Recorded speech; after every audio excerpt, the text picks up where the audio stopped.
साल 1650 के आसपास दुनिया के सबसे बड़े साम्राज्यों में से एक साम्राज्य अपने पीक पे था। नॉर्थ से लेके दक्षिण तक मुगल बादशाही हुकूमत चलती थी।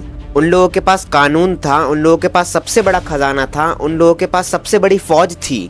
और इन सब चीजों का यूज करते करते वो लोग अपना डर का माहौल हर एक बच्चे के नस नस में घुसा चुके थे। दक्षिण के गांव-गांव में लोग डर के मारे अपना दरवाजा बंद करके सोते थे कि कब कौन सा जागीरदार आ जाए और उनकी फसल, उनकी कुछ जमा पूंजी और तो और उनकी गांव की बेटियां कब उठा के ले जाए, कुछ नहीं पता। उम्मीद वो शब्द यहाँ के लोगों की जुबान से मिट चुका था, लेकिन सह्याद्री की पहाड़ियों में कुछ और ही पकड़ा था। एक लड़का, सिर्फ एक लड़का, ना उसके पास कोई फौज, ना ही कोई खजाना और ना ही कोई बड़ा नाम, सिर्फ एक जंग जो उसके अंदर चल रही थी। अगले कुछ सालों में ये लड़का उस सल्तनत की नींद उड़ा देगा जिसका नाम सुनते ही बड़े बड़े लोग कांप जाते थे, और इस लड़के का नाम था शिवाजी। लेकिन ये कहानी किसी जंग से शुरू नहीं होती, ये कहानी शुरू होती है एक माँ से, एक सपने से और एक पहाड़ से। तो अगले 15-20 मिनट के लिए घर का कोई कोना पकड़ लीजिए, क्योंकि मैं आपको सुनाने जा रहा हूँ the rise of Chhatrapati Shivaji महाराज।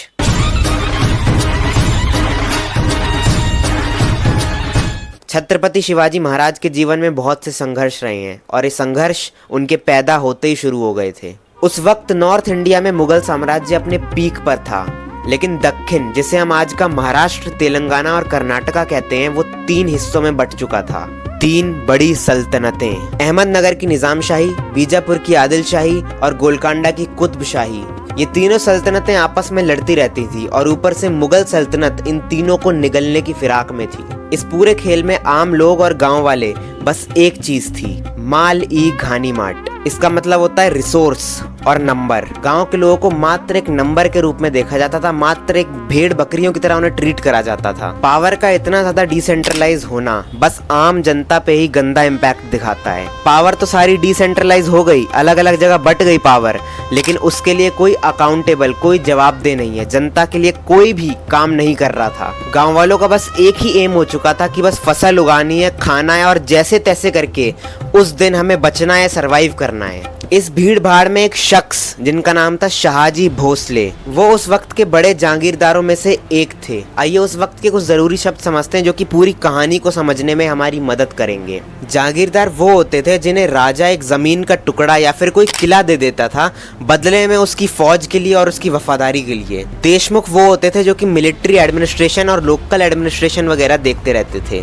और वतनदार, जिनके पास अपने गाँव की हर एक जमीन का कट्ठा चिट्ठा होता था, जिसके अंदर हर एक बंदे के बारे में लिखा होता था, इसकी जमीन ये है, इसकी जमीन ये है। शाहजी इन सब सल्तनतों की वफादारी करते थे, लेकिन वो कभी भी किसी एक सल्तनत के होके नहीं रहते थे। कभी निजाम शाही, कभी आदिल शाही और कभी मुगल दरबार। और ये उनका कोई दोगलापन नहीं था कि कभी इधर जा रहे हैं, कभी उधर जा रहे हैं। ये उनकी पॉलिटिकल स्किल्स थी जो कि उनकी सर्वाइवल में उन्हें हेल्प करती थी। क्योंकि एट द एंड मुगलों का आपको भी पता है कि उनका कोई भी कितना भी वफादार हो, अगर उनका दिमाग खराब हो गया वो तुरंत मार देते थे। 19 फरवरी 1630 शिवनरी फोर्ट से एक रोने की आवाज आती है।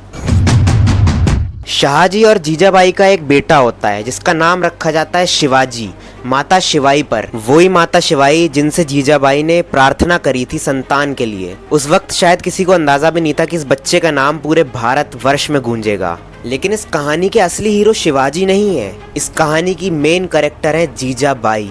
वो शिवाजी की बस माँ नहीं थी, वो शिवाजी की पहली गुरु थी। राजनीति, रणनीति और युद्ध नीति सब कुछ शिवाजी को जीजाबाई ने ही सिखाया था। Shahji most of the time Bijapur के इलाके में ही रहते थे, तो शिवाजी को अकेले जीजाबाई ने ही पाल पोस के बड़ा कराए। हर रात जीजाबाई शिवाजी को रामायण और महाभारत की कहानियां सुनाया करती थी। ये सिर्फ कोई धर्म कथा नहीं थी, ये शिवाजी के अंदर एक मॉरल फ्रेमवर्क बना रहा था। इसी के साथ शाहजी ने अपने फॉर्मल एडमिनिस्ट्रेटिव को, दादोजी कोंडेव को, शिवाजी का ऑफिशियल ट्रेनर बनाया।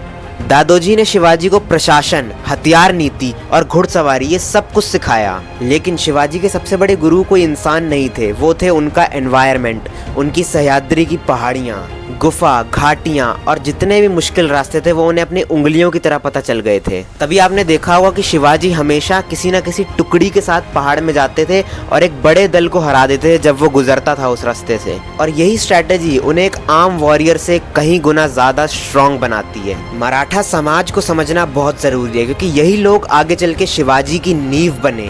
पाटिल, जो कि गांव का मुखिया होता है, गांव के सारे मैटर्स जो है वो सुलझाता है। कुलकर्णी, जो कि सारे के सारे रिकॉर्ड्स रखता है अबाउट एवरीथिंग, गांव के हर एक बंदे का। और मवाले, सह्याद्री की पहाड़ियों में रहने वाले लोग, ये वो लोग थे जिनको सिस्टम ने कभी सीरियसली लिया ही नहीं था। शिवाजी ने इसी पॉइंट को पकड़ा और उन लोगों पे टारगेट करना शुरू करा जिनके पास खोने के लिए तो बहुत कम है, लेकिन जीतने के लिए बहुत कुछ। जब शिवाजी 16-17 साल के हुए थे, तब वो स्पिरिचुअली काफी ज्यादा इंक्लाइन हो चुके थे। तुलजापुर टेम्पल, देवी तुलजा भवानी का मंदिर, ये मंदिर भोसले परिवार और दक्कन के मराठा साम्राज्य का एक बहुत बड़ा हिस्सा था। उन्हें ये लोग कुल देवी मानते थे। एक कहानी प्रचलित है कि माँ भवानी ने खुद शिवाजी को सपने में आके एक दिव्य तलवार दी थी, और उसी तलवार की वजह से वो सारे के सारे मुगलों का वध कर सके, और ये तलवार आगे चल के भवानी तलवार के नाम से जानी गई। जय भवानी और हर हर महादेव, ये बस उनके युद्ध में बोलने की चीजें नहीं थी, ये उनके संकल्प का पिलर था, और उनका संकल्प था स्वराज्य। आइए जानते हैं उन टीनेज शिवाजी, उन यंग शिवाजी के अंदर क्या चल रहा था। जो बच्चा अपनी माँ से धर्म और न्याय की सीख लेता है, जो अपने गुरु से अनुशासन और प्रशासन सीखता है, जो पहाड़ों से रेजिलियंस और टेरेन इंटेलिजेंस सीखता है, जो अपने आसपास के आम लोगों में एक शक्ति देखता है, ये सारी की सारी चीजें मिलाकर एक ऐसी सोच बनाती है जो उस टाइम किसी के अंदर नहीं थी। साइकोलॉजिकली देखा जाए तो शिवाजी महाराज के अंदर 3 ऐसी चीजें डेवलप हुई जो एक साथ कभी डेवलप ही नहीं हो सकती। पहला, मॉरल क्लैरिटी, उन्हें पता था किस चीज के लिए लड़ना है, बस सत्ता के लिए नहीं, वो लड़ रहे थे यहाँ के लोगों के लिए, वो लड़ रहे थे स्वराज के लिए। दूसरा, स्ट्रैटेजिक पेशेंस, वो कभी भी बड़ी लड़ाइयों को डायरेक्टली नहीं लड़ते थे, वो जीते ही छोटी छोटी लड़ाइयाँ लड़ के। तीसरा, deep empathy for the ordinary, जब उस वक्त सेना को बस एक नंबर समझा जाता था, बस एक भेड़ बकरी का हिस्सा समझा जाता था, उस वक्त शिवाजी ने अपने आम लोगों में एक ऐसी छुपी हुई ताकत देखी जो उस वक्त कोई नहीं देख पाया। उन्होंने अपने हर एक सैनिक को अपने संकल्प का हिस्सा माना है। 1646, जब शिवाजी मात्र 16 साल के थे, उन्होंने तोरना फोर्ट को कैप्चर करने का विचार बना लिया था। तोरना फोर्ट आदिलशाही हुकूमत के अंदर आता था। इस फोर्ट को कभी भी सीरियसली नहीं लिया गया था और ना ही अच्छे से उसे गार्ड करके रखा गया था। उसके आसपास भी ऐसे छोटे मोटे सैनिक को खड़ा कर दिया था बस। शिवाजी ने अपने कुछ मवाला साथियों के साथ मिलकर इस फोर्ट को कब्जे में ले लिया था, बिना किसी फौज के और बिना कोई स्पेशल हथियार के। और ये शिवाजी का बस पहला कदम था, उनके मिशन की शुरुआत हो चुकी थी। एक माँ ने एक बच्चे को धर्म सिखाया, एक पहाड़ ने उसे धीरज सिखाया, एक टूटे हुए समाज ने उसे दिखाया कि असली ताकत कहाँ छुपी है, और एक छोटे से किले ने बताया कि अब शुरुआत हो चुकी है। ये कहानी अब सिर्फ एक इंसान की नहीं रही, ये कहानी बन रही है अब एक सोच की, एक संकल्प की, एक ऐसी सोच जो अपने आप को दोबारा खड़ा करने वाली थी।